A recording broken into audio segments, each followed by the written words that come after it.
Albert Einstein once said, everybody's a genius. But if you judge a fish by its ability to climb a tree, it will live its whole life believing that it is stupid. Ladies and gentlemen of the jury, today on trial we have modern day schooling. Glad you could come. Not only does he make fish climb trees, but also makes them climb down and do a 10-mile run. Tell me, school, are you proud of the things you've done?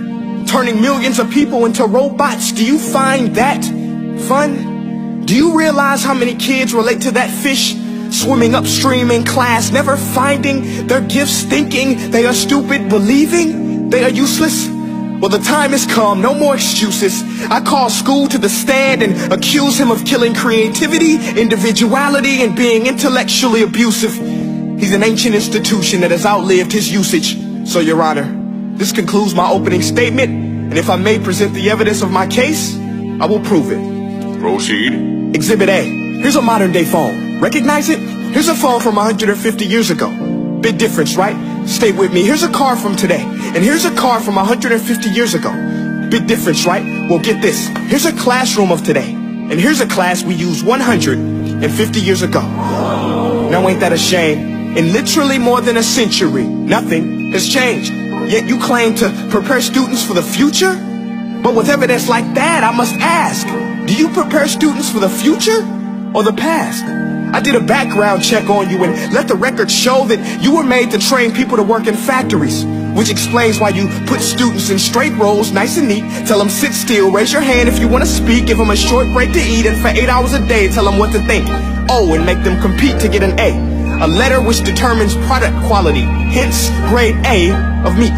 I get it. Back then, times were different. We all have a past. I myself am no Gandhi. But today, we don't need to make robot zombies. The world has progressed. And now we need people who think creatively, innovatively, critically, independently, with the ability to connect. See, every scientist will tell you that no two brains are the same.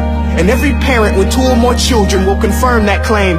So please explain why you treat students like cookie cutter frames or snapback hats, giving them this one-size-fits-all crap. Watch your language. Sorry, Your Honor, but if a doctor prescribed the exact same medicine to all of his patients, the results will be tragic. So many people will get sick, yet when it comes to school, this is exactly what happens. This educational malpractice, where one teacher stands in front of 20 kids, each one having different strengths, different needs, different gifts, different dreams, and you teach the same thing the same way?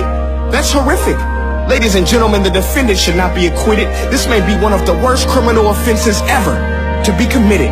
And let's mention the way you treat your employees. Objection. Overruled. I want to hear this. It's a shame.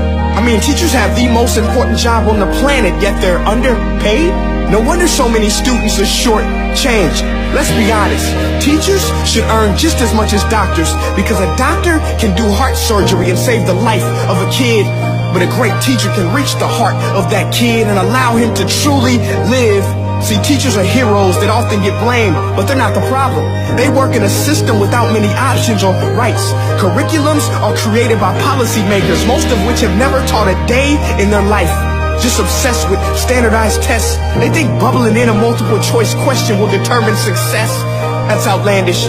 In fact, these tests are too cruel to be used and should be abandoned, but don't take my word for it. Take Frederick J. Kelly, the man who invented standardized testing, who said, and I quote, "These tests are too cruel to be used and should be abandoned." Ladies and gentlemen of the jury, if we continue down this road, the results will be lethal. I don't have much faith in school, but I do have faith in people. And if we can customize healthcare, cars, and Facebook pages, then it is our duty to do the same for education, to upgrade it, change it, do away with school spirit, because that's useless. Unless we're working to bring the spirit out of each and every student, that should be our task.